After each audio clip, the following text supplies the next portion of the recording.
Albert Camus, figure emblématique de la philosophie existentialiste du XXe siècle, a consacré une grande partie de son œuvre à explorer l'absurdité de la condition humaine.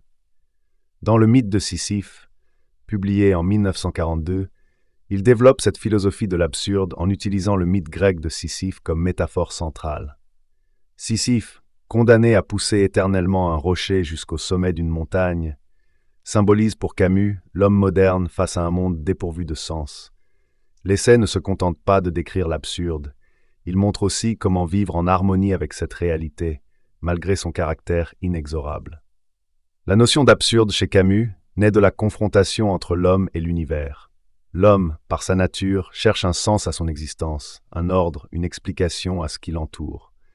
Or, l'univers se révèle muet, indifférent à cette quête de sens. Il n'offre aucune réponse claire aux questions fondamentales de l'existence. Ce décalage entre l'attente humaine et la réalité d'un monde dépourvu de signification est ce que Camus appelle l'absurde. Cette prise de conscience de l'absurde est un des moments les plus essentiels de la vie humaine, car elle met l'individu face à une vérité brute. Il n'y a pas de sens prédéfini à l'existence. Le mythe de Sisyphe, revisité par Camus, incarne cette absurdité. Dans la mythologie grecque, Sisyphe est puni par les dieux pour son arrogance et son défi envers l'ordre divin. Sa condamnation consiste à pousser un rocher jusqu'au sommet d'une montagne, tâche qui, à chaque fois qu'elle est accomplie, voit le rocher redescendre, condamnant Sisyphe à recommencer éternellement. Camus voit dans ce mythe l'image parfaite de la condition humaine, une vie marquée par des efforts constants qui, pourtant, semblent dépourvus de finalité ultime. La lecture de ce mythe par Camus est paradoxale. Bien que la situation de Sisyphe soit désespérante en apparence, elle n'est pas forcément synonyme de désespoir. Camus affirme qu'il faut imaginer Sisyphe heureux. Cette affirmation surprenante repose sur une acceptation lucide de l'absurde. Pour Camus, la prise de conscience de l'absurde ne doit pas mener à la défaite ou à la résignation. Au contraire, elle doit être le point de départ d'une révolte intérieure. Une révolte contre l'absurdité elle-même.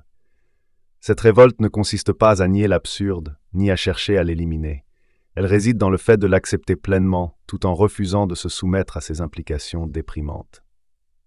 Camus appelle cela la révolte absurde. Sisyphe, en continuant de pousser son rocher malgré la futilité apparente de son acte, incarne cette révolte. Il trouve une forme de liberté et de dignité dans sa situation absurde, en l'acceptant et en choisissant de continuer à vivre malgré elle. La philosophie de l'absurde de Camus rejette les solutions traditionnelles à l'absurde. Le suicide, pour lui, n'est pas une réponse, car il constitue une fuite devant l'absurde, plutôt qu'une confrontation avec lui. De même, les tentatives de trouver un sens dans une transcendance religieuse ou métaphysique sont perçues comme des illusions. Elles tentent de donner un sens là où il n'y en a pas, en se voilant la face devant la réalité de l'absurde. Pour Camus, la seule réponse authentique à l'absurde est de l'affronter, de l'accepter et de continuer à vivre. Vivre en harmonie avec l'absurde ne signifie pas pour autant se résigner à une existence morne et dépourvue de joie. Camus propose une forme de vie intense et lucide, où chaque moment est vécu pleinement, précisément parce qu'il n'a pas de signification au-delà de lui-même. En acceptant que la vie n'a pas de sens ultime, l'individu peut se libérer des attentes et des illusions qui le contraignent et découvrir une forme de liberté radicale. Cette liberté est celle de créer son propre sens, de choisir ses propres valeurs, sans chercher à justifier ses choix par un ordre supérieur ou une logique transcendante. L'harmonie avec l'absurde se manifeste aussi dans le fait de s'engager dans le monde, de s'investir dans des actions et des projets qui, bien qu'ils soient sans signification ultime, ont une valeur pour l'individu ou pour la communauté. Camus valorise la solidarité humaine, la création artistique et l'action politique comme des moyens de vivre pleinement dans un monde absurde. Ces activités ne donnent pas un sens absolu à l'existence, mais elles permettent à l'homme de s'accomplir, de se dépasser et de trouver une forme de satisfaction dans le processus même de vivre. Prenons l'exemple d'un employé de bureau confronté à la routine quotidienne de son travail. Tous les jours, il effectue les mêmes tâches répétitives, remplit les mêmes formulaires et répond aux mêmes appels téléphoniques. Pour lui, cette routine peut sembler absurde, dénuée de sens ultime. Cependant, plutôt que de sombrer dans la frustration ou la lassitude, il peut choisir de trouver un sens personnel dans ses actions. Il peut, par exemple, décider de faire son travail avec soin, d'aider ses collègues ou de trouver de petites satisfactions dans les interactions quotidiennes. En acceptant l'absurdité de la situation, il transforme ce qui pourrait être une tâche monotone en une opportunité de révolte contre l'absurdité.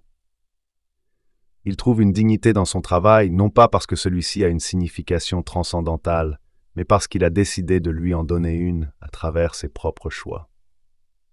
Un autre exemple peut être trouvé dans le domaine de l'art. L'artiste, conscient de l'absurdité du monde, crée malgré tout des œuvres qui n'ont pas de signification ultime, mais qui expriment son expérience de l'existence. Pablo Picasso, après les horreurs de la guerre civile espagnole, peint Guernica, une œuvre monumentale qui dénonce la violence et la souffrance. L'art ne prétend pas donner un sens à cette souffrance, mais il témoigne de la révolte de l'artiste face à l'absurdité de la guerre. Par cette création, l'artiste affirme une forme de sens personnel et collectif, en confrontant directement l'absurde. Le concept de révolte prend ici une dimension collective. Camus voit dans la révolte une possibilité de créer une communauté de solidarité, où les individus, tout en étant conscients de l'absurde, choisissent de se battre ensemble pour des causes qui leur semblent justes.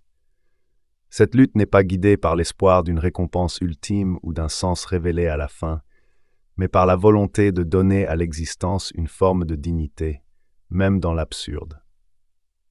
Le caractère libérateur de l'acceptation de l'absurde est un aspect central de la philosophie de Camus. En renonçant à chercher un sens transcendant à la vie, l'homme s'ouvre à une existence plus authentique, où chaque choix est assumé pleinement, où chaque acte est une affirmation de la liberté individuelle. C'est dans cette acceptation de l'absurde et dans la révolte qui en découle que l'homme trouve une forme d'harmonie avec lui-même et avec le monde. Camus montre que l'absurde n'est pas une impasse, mais un point de départ. À partir de cette reconnaissance, il est possible de construire une vie riche et pleine de sens, non pas en dépit de l'absurde, mais en son sein même. La vie, bien qu'elle soit absurde, peut être belle, passionnée et digne d'être vécue.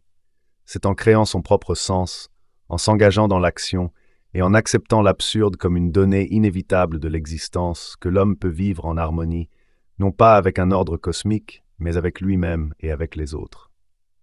L'absurde, tel que le définit Camus, ne doit pas être un fardeau, mais une condition qui, lorsqu'elle est acceptée et affrontée, ouvre la voie à une existence pleine, libre et authentique. L'homme, en embrassant l'absurde, trouve paradoxalement la clé pour une vie harmonieuse et épanouie.